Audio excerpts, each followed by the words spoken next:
Hi, everyone, and welcome to the Chicago Techies podcast, a podcast focused on highlighting the voices of Chicago Techies and their experiences. I'm your host, Ceci Fisher-Benitez. Thank you for joining us. On today's episode, I am joined by Sergio Serrato, Head of Product Survey at Civics Analytics. Hey, Sergio, thank you so much for joining me on this week's episode of the Chicago Techies podcast. I'm really excited to chat with you because you're the first product person I've had on the show. And I'm really excited to learn a little bit more about that and your career progression and, basically how you got to where you are. So why don't we get started? Let's start with your name, pronouns, where you're from, and your occupation. Great. My name is Sergio Serrato. I am he, him, and my occupation is I'm the head of product for surveys at Civics Analytics here in Chicago. Head of product of surveys. Can you tell me a little more about the role and all that it entails? Like how did that come about? Sure. So Civics Analytics is a company that was born out of the 2012 re-election campaign for Barack Obama. The founder of the company, Dan Wagner, was with Obama from the very beginning, from 2007, 2008, during the historic and unprecedented primary campaign where a virtual unknown with a strange name, Barack Hussein Obama, became the Democratic presidential nominee while running against Hillary Clinton, the wife of the last Democratic president. And Barack Obama is and remains our big data president. He has been very data oriented. The way he ran his campaign in 2007, 2008 relied heavily on analytics. His analytics team in 2012 helped organize a re-election campaign that was by no means a certain done deal. I believe a year before the election in 2011, Nate Silver predicted that Barack Obama's chances of re-election in 2012 were like 1 in 10, about 11%. The Obama re-elect campaign ran a very sophisticated data operation.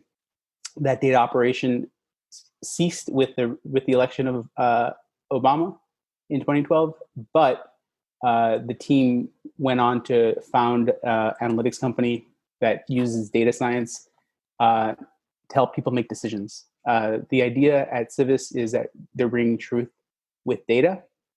And since the very beginning, they've always, one of those sources of truth has been surveys. The entire world was shocked at the election of Donald Trump in 2016. That had to do with a lot of bad polling, a lot of surveys that were missing something in the population. Civis has, through its history and through its background in data science, developed methods to get a better read on a population. They've decided to take that survey knowledge and distill it into software, and that's where I come in. I have a very unique set of skills that brought me to Civis's attention. Civis recruited me. Prior to October, I lived in Southern California, where I was born and raised. I lived in the city of Santa Monica working for a healthcare IT company. But in my background, I am a market researcher. My first career was in political polling. So using surveys and understanding sort of the deep technical knowledge it takes to execute a survey, which is different from like hands-on keyboard, like coding in SQL or coding in JavaScript. There is a lot of technical skill that it takes into creating a survey, writing a survey, sampling, bringing in, and pardon me for the jargon, but the term sample means who you want to take your survey, how you count them, how you balance their demographics so that they look like the rest of the population using a method called weighting. So they needed someone who knew about surveys, and they needed someone who knew about software development, which is also part of my background, and they knew someone who knew about product. So these three circles, that if you look at them as a Venn diagram, I stand in the middle.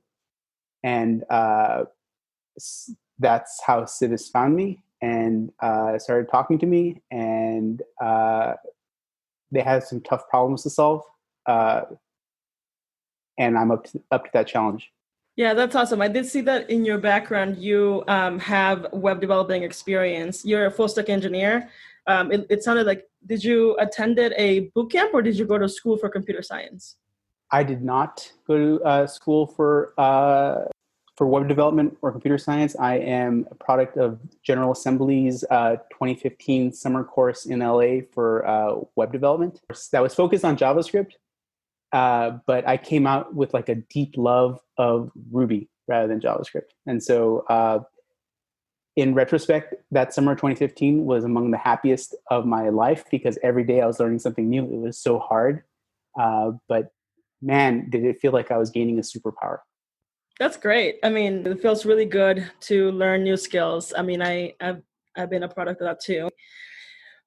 Especially in those times of transition, you know, like you feel like you need to just upskill. And I've definitely done that too in my career. I know though, I want to kind of go back a little bit to, you talked about how you got into tech through product and that, but before that you were a researcher, right? Like you did a lot of research and you kind of started your career in research before your transition to tech.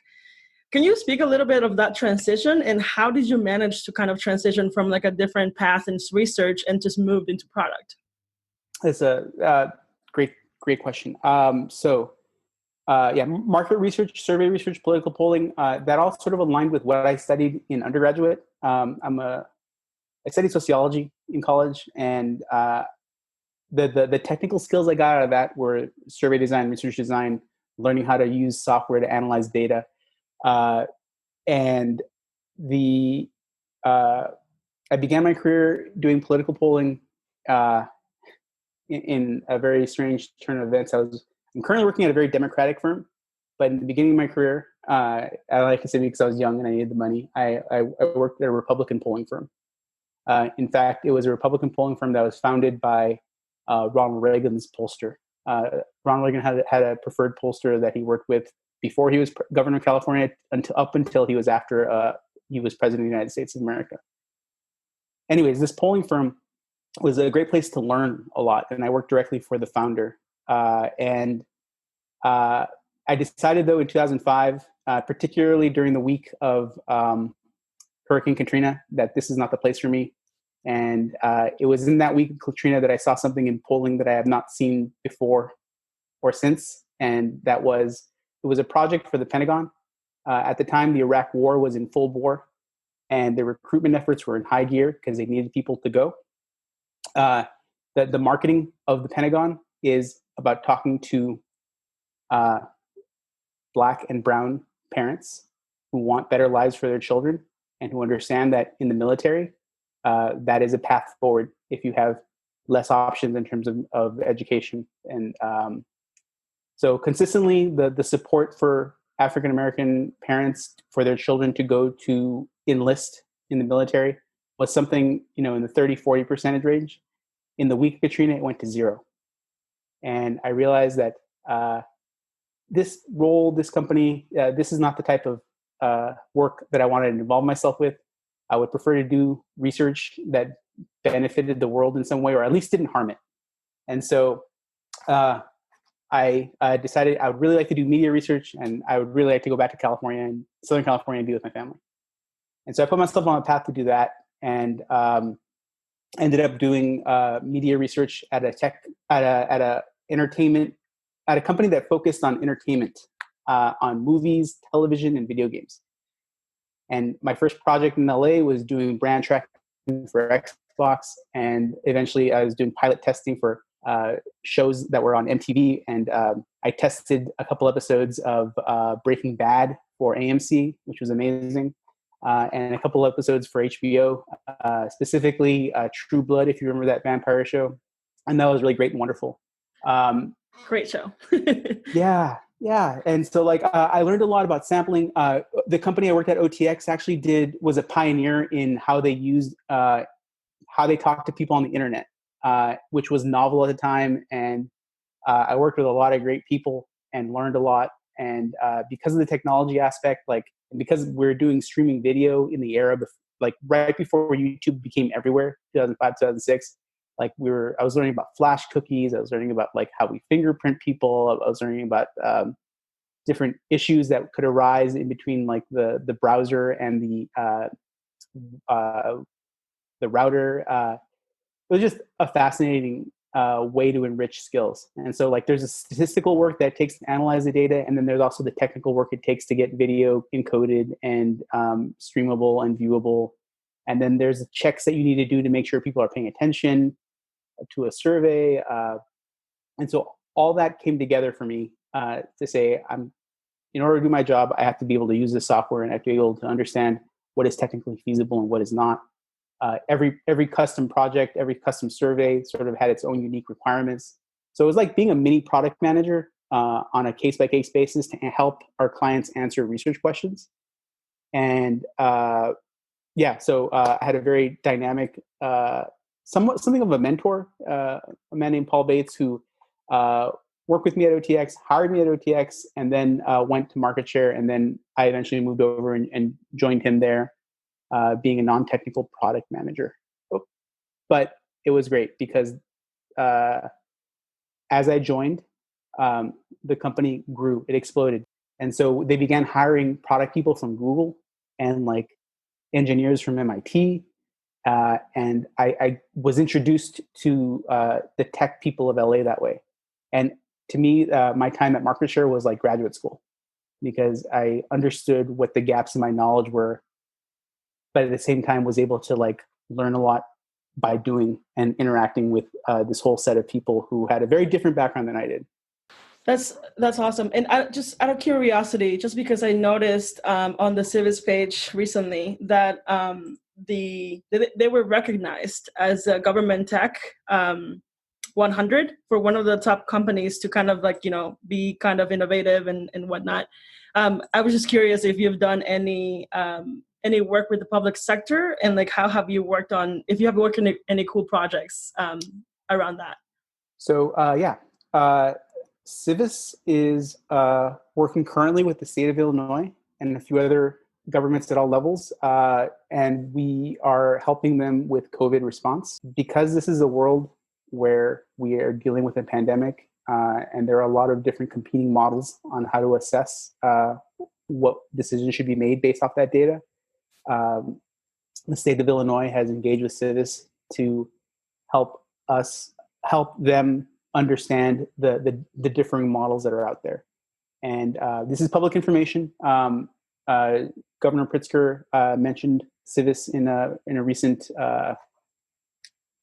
a press conference, and it is interesting. We are also working with the Gates Foundation to do sentiment tracking around Civis and doing deep dives in states that are especially affected by COVID.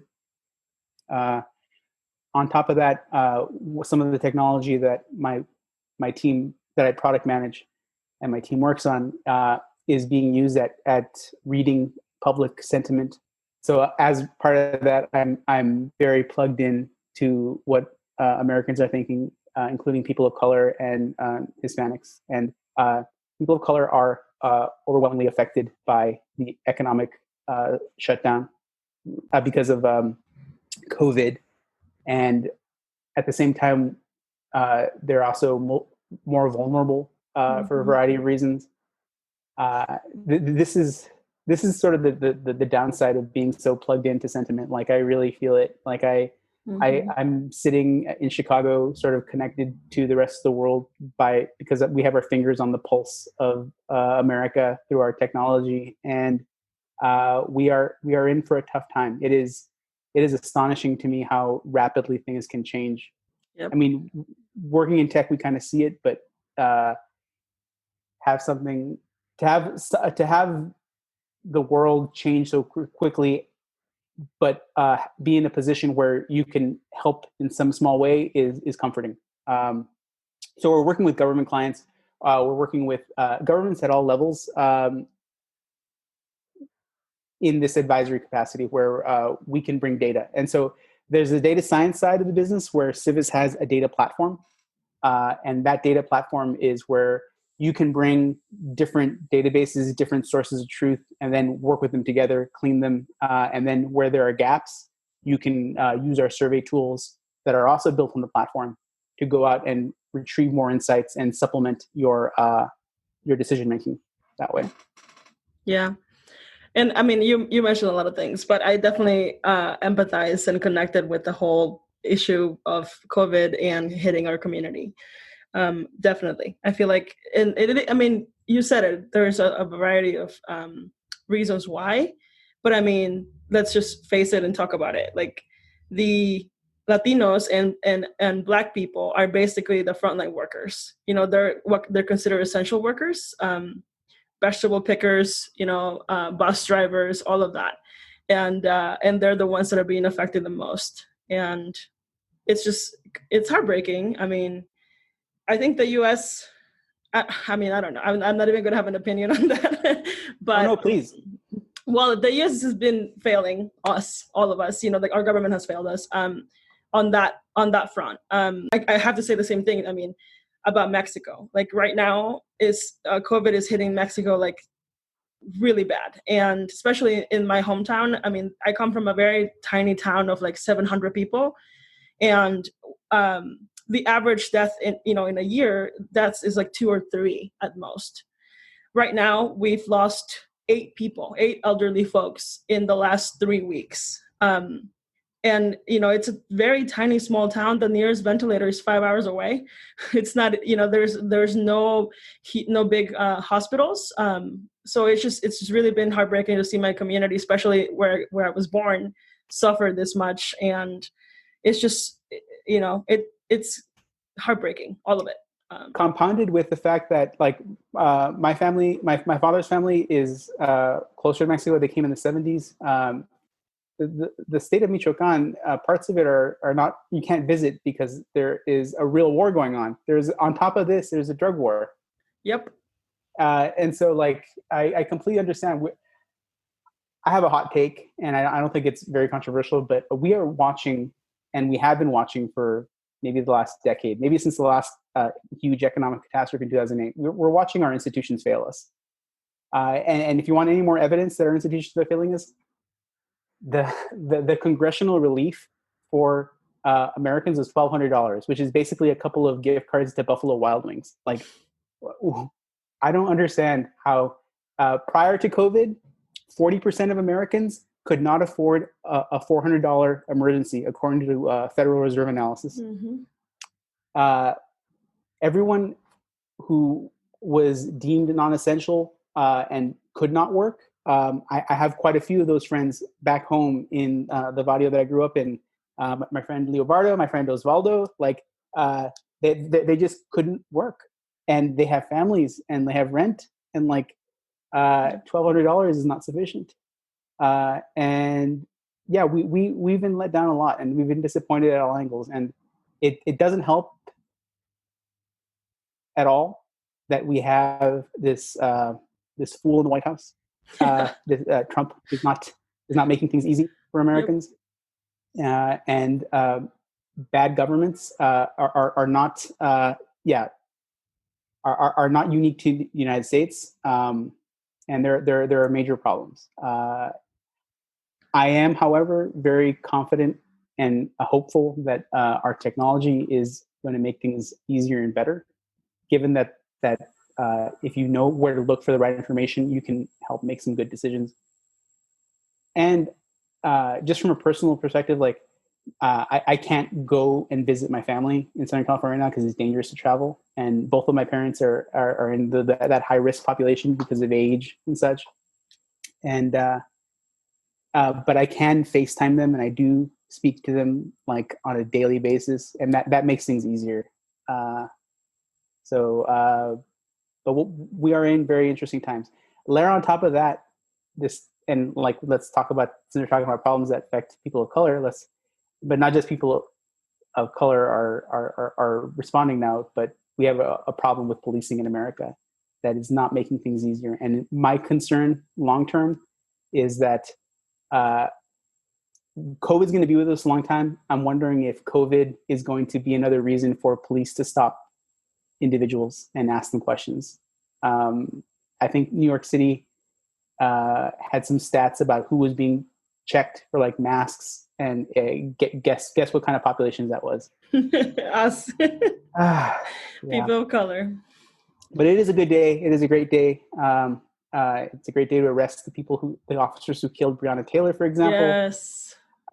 It is. Yes. I'm glad that those names are out there. I'm glad that the stories are salient. They are changing opinion. So one of the other things we're tracking as part of the work at Civis is opinions on police violence. And we are looking forward to having some information put out in the media very shortly. So I can't talk about it during this interview, but maybe by the time this is out, you can add to the podcast notes. But we're really excited about this data. Absolutely. Feel free to share it with me if it does come out before this. But that's everything that's going on is just a lot. And I think we're all trying to do our part. I know that while we were talking about the assistance, the government assistance for families, I know there were a lot of different projects that are community led. I know that, and we're going to talk about Techqueria soon, but I know that Techqueria also fundraised to get funds for immigrants, and I know the government had some of those programs too. I know because I work for Code for America, and I have visibility into that kind of stuff. But we must do better. That's for sure. Yeah, I am extraordinarily. When I say technology, I was sort of alluding to the ability to donate to causes through e-commerce, through knowledge networks like Techqueria. It is that has been one of the greatest positive outcomes of this, is that people are generous and it's easier to scale that. For sure. So before we move on to Techqueria, I do want to ask you a personal question. What is your favorite part about your job? At Civis, I'm working with a lot of really smart people who have a lot of different opinions, and it's really great to get their feedback on the product. So I enjoy the interaction of having these very smart, many of them UChicago PhDs in statistics, bring me what is cutting edge methodologies, and working with these survey scientists who are also very, very bright, and helping them take what is cutting edge and new, and then turn that into software. So it's a process and a journey, and there's a lot of iteration, and there's mistakes, and there's tests and pilots and such in seeing what's going to work and what's not. But being able to rely on this team for innovation has been really great. And just kind of a follow-up to that, within your team or even at Civis, have there been resources available to you for as far as mentorship goes, or any kind of career progression and advancement for their employees? Yes. So the team at Civis, specifically leadership, has taken an interest in my work, and they are very much there to help guide me on what the business is going to be doing, and helping me formulate that strategy to execute what is going to be a multi-year program to iterate through different ways of producing higher quality surveys with automation. So for me, yes, I can't really speak to other people's experiences, but it is the most diverse company I've ever worked at. I don't think I've shared this perspective with many of my coworkers, but this is as diverse in tech as I've ever seen it. And I really appreciate that. That's good. I know that there was obviously a struggle for a lot of companies to kind of diversify their staff. I've been pretty fortunate, though, to also kind of work at places that have had a good amount of people of color and Latinx folks, especially, that, they started their ERGs and things like that. But that's definitely still something that we're trying to kind of improve. And I think this is where Techqueria kind of comes in. You're part of the Techqueria group for Chicago, and I think you're also the one of the leaders for the Chicago chapter, correct? Yeah, I'm currently volunteering to help organize and do more events for Chicago. I was a member of Techqueria in Los Angeles, and what really blew me away about Techqueria is the very first event I went to. It was technical. It was not. It was for developers by developers. It was high quality content and just so much Spanish. I had never seen anything like that before, and that was very empowering. Yeah, and for those of who are listening that are not familiar with Techqueria is a nonprofit that serves the largest community of Latinx in tech. And they have several chapters across the states as well, very similar to Latinas in Tech, but they serve all. The thing that I really liked about Techqueria is that they're take a lot of pride in their values: community first, radical inclusion, over communication, positive vibes, and very data driven. And I had the pleasure of meeting some of the leaders and the co-founders when I was in San Francisco a few years ago for Latinas in Tech Summit. So I'm really excited to see that Techqueria has come to Chicago and kind of is starting to build out a plan for 2020, 2021, and have more events here. I definitely smell some collaboration between Latinas in Tech and Techqueria in the future. Absolutely. So I had the moment I got to Chicago, I was looking for. I love going to meetups. I love learning, and some of the best venues are these deep dives in tech. And I attended a couple of women who code events. One of my colleagues at Civis, for example, was organizing a couple of events that came to the Civis office. By the way, the Civis office in downtown Chicago, one of the most beautiful spaces I've ever worked in my entire life. All about creating spaces where you can either work quietly in like a library setting, or you can work collaboratively in one of many like couches or like huddle rooms. I'm so sad that we can't work in it, but it was also a great place to have events. And one of the reasons I was so interested in helping organize Techqueria is that I wanted to bring the Techeros to Civis. Unfortunately, we're going to be doing lots of Zooms going forward. They're really interested in skill sharing and networking, and we are planning some Zoom meetings to fill that need. Starting first with a virtual meet and greet that we will be having in the last week of July, and I will be communicating about that shortly. I'll have a firm date, hopefully, to go into the podcast notes and maybe an RSVP link. We would like very much the Techeros of Chicago to talk to each other. For sure. That's awesome. I would definitely love to join in that. That sounds like a great event. I'm always up for meeting new people, even if it's right now virtually.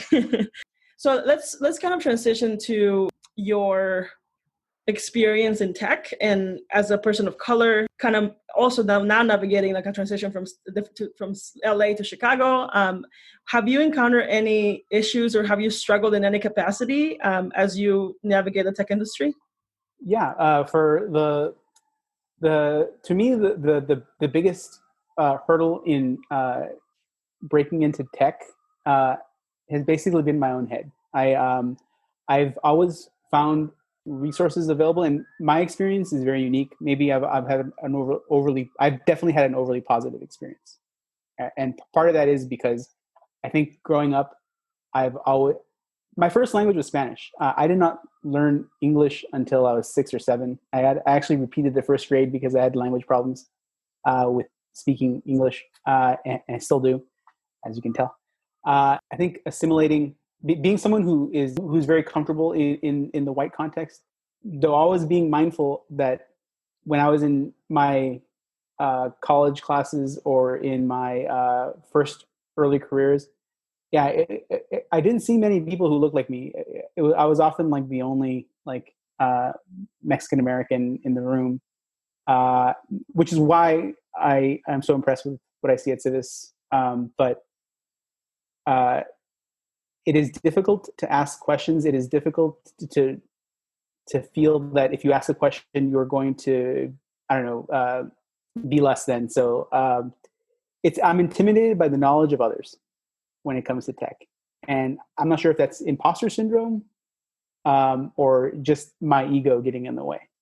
But I think my biggest barrier has always been asking for help, which is one of the other reasons that I seek out community through things like Techqueria. Resonate with that. I feel like I similar way. I've always kind of been intimidated as well by others and how much they know and how much and how long they've been, like, because of how long they've been in tech. And, you know, given that I've only been in tech for the last, 4 years, I feel like somebody that has been in tech for 10, 13 years is definitely superior. And I definitely do think that's imposter syndrome. I think that from the people that I've been talking to in the last, few years in tech, I feel like there's that common thread of imposter syndrome and thinking that we're just not enough. But it's not the reality. We are here because we are supposed to be here, and we're here because we've made it this far, because we know we are good enough. And I just have to kind of keep reminding myself that no matter where I go, I'll always have those feelings, but I just have to remember that I'm here for a reason. Like I was here. And for you, they asked you to come. Yeah. So definitely, I resonate though with that. I think that's something that we're always going to be struggling with as we navigate in the industry. So what advice would you share for anyone that may want to get into the tech space? Find a tribe, find a cohort. It's always empowering to go into the Techqueria channel, look at the coding channel, or looking at some of the conversations that are happening in the UX or the random channel, and seeing these people talk about how they're setting up a cryptocurrency. DevOps is interesting. Like, there's just so many spaces to go in, and there's so much in the technology stack to learn that the full stack is maybe a misnomer, because there's always going to be people who are going to be better at one part of the technology than others. For example, I really like data. I really like the back end.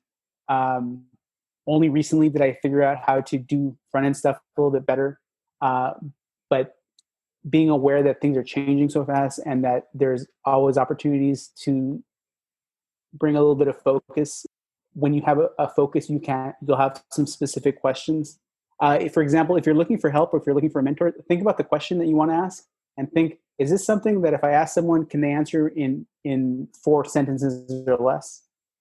And then you have the right scope of the question. Because like how do I CSS is a big question. How do I SQL is a big question. But how do I do a case statement in SQL is a better question, because it helps narrow like what you're going to talk about, and keeps you from drowning in analysis paralysis. Have a better idea of what you want to learn, I think, is a good way to think about it. And how about for someone that wants to go into product, someone new that has no background in it? Yeah, and I'm really excited about this one, because a product manager that I interviewed is about to start at Civis, and the product manager the product manager role has exploded over the last few years, 5-6 years. It seems to be that there's now a pipeline of schools you can go to. You can go to General Assembly, you can go to product school, and that's interesting and different. However, if you don't go to those schools, the easiest way to get into product is to know something about an industry, your job, for example. Like, I was in market research, and I ended up in research software. So I had domain knowledge. So are you familiar with the statement, software is eating the world? No. Mark Andreessen, who marketed and developed the first web browser, has an investment company. He wrote this manifesto talking about how software is eating the world, that everything that is done in the world of brick and mortar will one day be done in code. And that has proven to be true as we look at companies like Airbnb, DoorDash, like on and on and on. Wherever you sit in the world, there is software that can make it better, optimize it, interact with it, and learning that space really well will help you move into product management. Because if you have a background in construction, for example, there is construction management software that is really hot right now. It's built in Ruby and Rails in Santa Barbara, and like interesting company. But yeah, you could leverage your domain knowledge into product management if you know how to define a problem and write requirements to help potentially solve that problem in collaboration with engineers, but also business people. Gotcha. Awesome. Well, this has been really, really illuminating, even for me too. I didn't really have much context into what product folks, worked on, and it sounds like a really cool, adventure, a really good journey that you've gone through. Now I'm just curious about your goals. Like, what's your goal? What's next for Sergio? What are you planning on doing in the future? Well, yeah, I can tell you from now till November, I'm going to be helping making Civis's survey technology better and more efficient, and it will be hopefully of use to changing the whoever lives in the White House in 2021. That's goal number one. Goal number two is to make sure that I can recruit more product people to come and work with us at Civis. We're looking for my new boss, for example. We're looking for a vice president of product. If there are any listeners out here that are interested, please get in touch. And beyond that, I want to make sure that my legacy at Civis is of a great, robust product that solves the problem of measuring public sentiment through the internet. Long term, I don't know. The world's going to be very different. I don't know if COVID-19 means that we're going to be unable to work in an office again. It seems that a lot of tech is going remote, and that really changes my options. I've always wanted to live in a big city. Since college, I've wanted to live in New York City. But Chicago, that's one of the siren songs of Chicago, is that this is a big city with great transportation. And but I wonder now that I don't have to be in a city, where in the United States or the world could I go? We have so much flexibility, and hopefully we can get more diverse folks into this space and make sure that they succeed. Yeah, we have to. I mean, I think the educational model now, because it is going to change abruptly as well. So I went to a four-year university, but I don't think, and for years I've been telling my younger cousins this, unless you're really confident in the value of what you want to get, you don't necessarily have to go to a four-year university. You can get a technical skill somewhere. You can learn, you can apprentice. There are different types of education that you get that are not necessarily four-year. I believe that change is now going to be accelerating because I don't think the four-year university system as we see it today is going to survive. Yeah, I mean, look at Northwestern. They're kind of moving quickly in creating their own bootcamp too for like a web immersive bootcamp. And they were like the first university to kind of jump on this in Chicago when all of the bootcamps were starting for software engineering. But I definitely agree. All right, so how can people connect with you? Anyone that might be interested in that role for VP? Oh yeah. Please send me an email at Serrato, SERRATO, at berkeley.edu, BERKELEY.edu, and or connect with me on LinkedIn, Sergio Serrato. Search for that, or on Twitter, where I am at Data Plus Product, or join Techqueria and join our Slack channel and send me a DM. And you can find that at techqueria.org. Yeah, for sure. And I'll put all those links and resources also on the show notes so that people can have access to that.